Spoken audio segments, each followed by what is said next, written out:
আজকের ভিডিওতে আমরা দেখব যে কিভাবে লিভ অ্যাপ্রুভাল করা হয় এবং আমি সেটি আপনাদেরকে এখন দেখাবো যে কেউ অ্যাপ্লিকেশন করার পরের প্রসেসটা হচ্ছে লিভ অ্যাপ্রুভাল।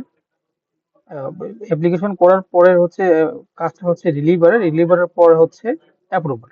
আমি আগের ভিডিওতে দেখিয়েছিলাম যে আমি একটা লিভ অ্যাপ্লিকেশন করেছিলাম। সেটি আমার রিলিভার অ্যাকসেপ্ট করার পরে আমার এখানে স্যারের কাছে মেইন অ্যাপ্রুভালে এখানে আসছে আর কি।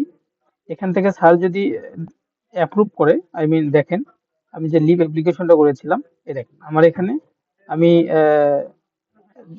জানুয়ারির ফেব্রুয়ারির 1 তারিখে আমি লিভটা নিয়েছিলাম, লিভটা অ্যাপ্লিকেশন করেছিলাম। এটি স্যারের কাছে আসছে। এটি স্যার চাইলে বিস্তারিত দেখতে পারবেন। আমি কবে যাচ্ছি, কয়দিনের ছুটি নিচ্ছি, আমার রিলিভার কে, এখানে স্যার রিমার্কস লিখতে পারবেন। সাপোজ ধরেন আমি টেস্ট পারপাসে দিচ্ছি, টেস্ট দিয়ে অ্যাকসেপ্ট দিলাম।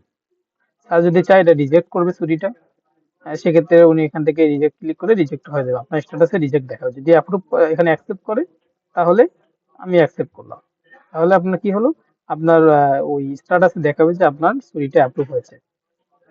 আজকে আমাদের এই ভিডিওটা এই পর্যন্তই। সবাইকে ধন্যবাদ।